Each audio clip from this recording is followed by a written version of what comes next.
গরু এর ফল ঢুকেই আসে।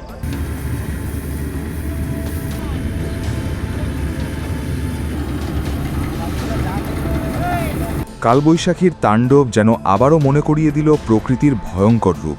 মে মাসের দাবদাহ সরিয়ে আপাতত স্বস্তির বৃষ্টিতে ভিজেছে গোটা বাংলা। বুধবার থেকে কলকাতা সহ দক্ষিণের প্রায় সব জেলায় বৃষ্টি হচ্ছে কমবেশি। উত্তরবঙ্গও ভিজছে প্রতিদিন। আলিপুর আবহাওয়া দপ্তর জানিয়েছে, ১ মে থেকে আগামী ৭ মে পর্যন্ত উত্তর ও দক্ষিণবঙ্গের জেলাগুলিতে বজ্রবিদ্যুৎ সহ ঝড় ও ঝোড়ো হাওয়ার দাপট অব্যাহত থাকবে। এই প্রবল ঝড়ে ক্ষতিগ্রস্ত ইন্দাস ব্লকের ৮২ মূল এলাকা।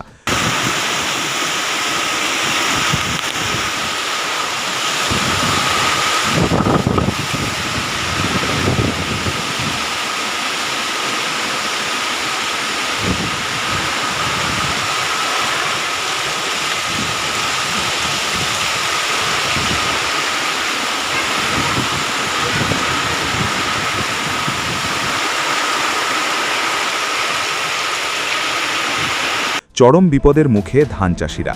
ঠিক যখন ফসল ঘরে তোলার প্রস্তুতি চলছিল, তখনই দুর্যোগ নেমে আসে। প্রায় ৫০ বিঘা জমির পাকা ধান সম্পূর্ণভাবে জলের তলায় তলিয়ে যায়। মাঠ জুড়ে জমে থাকা জল শুধু ফসলের ক্ষতি করেনি, বরং চাষিদের বছরের পরিশ্রমকেও অনিশ্চয়তার মুখে ফেলে দিয়েছে। এই সময়টাতেই অধিকাংশ কৃষকই ফসল ঘরে তোলার শেষ পর্যায়ে ছিলেন, কিন্তু আচমকা ঝড় বৃষ্টিতে জমিতে জল জমে যাওয়ায় পরিস্থিতি আরও জটিল হয়ে ওঠে। বাধ্য হয়ে এখন অনেকেই অতিরিক্ত খরচ করে হারভেস্টার মেশিনের সাহায্যে ধান কাটাচ্ছেন। এতে একদিকে যেমন খরচ বাড়ছে, অন্যদিকে জলের নিচে দীর্ঘ সময় ডুবে থাকার ফলে ধানের গুণমানও নষ্ট হয়ে যাচ্ছে। ফলে বাজারে সেই ধানের ন্যায্য দাম পাওয়া নিয়ে দেখা দিয়েছে সংশয়। শাকরুল এলাকার কৃষক আব্দুল আলিম জানিয়েছেন, এই দুর্যোগে তারা ব্যাপক ক্ষতির সম্মুখীন হয়েছেন। জলের তলায় ডুবে থাকা ধান দ্রুত নষ্ট হয়ে যাচ্ছে, ফলে কম দামে বিক্রি করা ছাড়া আর কোনো উপায় থাকছে না। একই সুরে শোনা গিয়েছে ৮২ মূল গ্রামের আরেক কৃষক দিলীপ নাগের কথাতেও।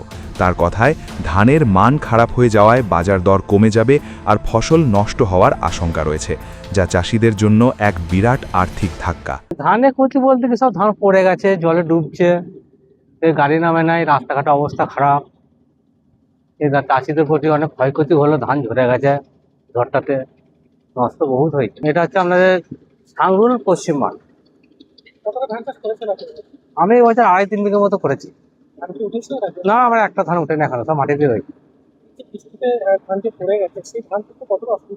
অসুবিধা মানে বিরাট অসুবিধা হবে, মেশিন নামছে না, জলে ডুবে রয়েছে, ধান চিটি গেছে। হ্যাঁ, খরচা আমরা বেশি, তো কাটাতেও খরচা বেশি পড়বে, গাড়িতেও খরচা বেশি পড়বে, খামারে রাখা অসুবিধা বিরাট।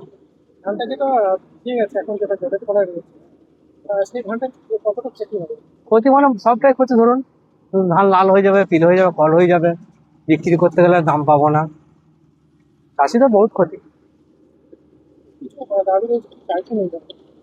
চাইছি যদি সরকার যদি কোনো অনুদান দেয় যদি, তাহলে চাষিদের একটু উপকার হবে। সরকার তো সবই দেখছে, যদি একটু উপকার করে। ধানের ক্ষতি হয়েছে, জল তো দাঁড়িয়ে আছে, ধান ঝরেও গেছে, অনেক ক্ষতি ভালোই হয়েছে চাষিদের। ধান তো অনেক নষ্ট হয়ে যাচ্ছে, বা জলে কাটাতে বুঝ দিতে পারছেন সব, অর্ধাবধি ধান পাবে নাকি লোকের সন্দেহ। তারপর কল বেরিয়ে যাবে, পয়সা খরচা বেশি হবে, লোকজনের খরচা বেশি হবে, ধানটা কল বেরিয়ে যাবে, ওইটা বিক্রি করতে গরজ করবে, মানে কম পয়সা বেচতে হবে। আমরা ছোটখাটো চাষি, সরকার থেকে যদি কোনো কিছু দেয় তাহলে হবে, তাহলে পরে যেমন চলবে। শুধু বাঁকুড়ার ইন্দাস নয়, উত্তর ২৪ পরগনার হাসনাবাদের বিশপুর গ্রাম পঞ্চায়েতের পূবের ঘেরি এলাকাতেও ঘূর্ণিঝড়ের তাণ্ডবের চিহ্ন দেখা গেছে। ঝড়ের তাণ্ডবে বহু ঘরবাড়ি ক্ষতিগ্রস্ত হয়েছে, ভেঙে পড়েছে গাছ, প্রাণ হারিয়েছে গবাদি পশু।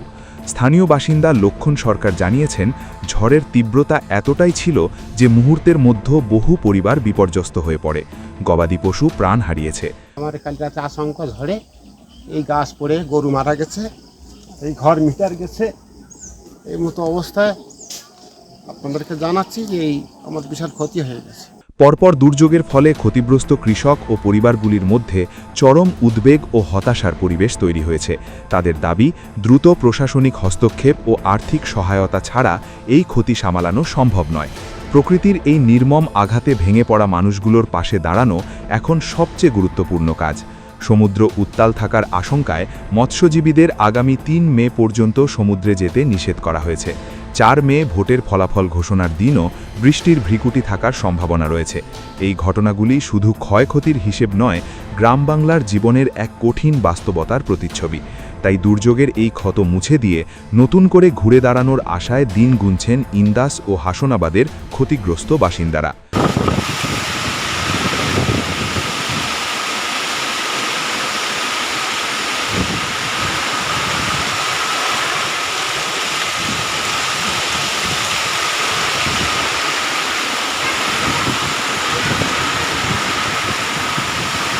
বাঁকুড়া থেকে মিলন কর্মকার ও বসিরহাট থেকে শ্যাম বিশ্বাসের রিপোর্ট, আর প্লাস নিউজ।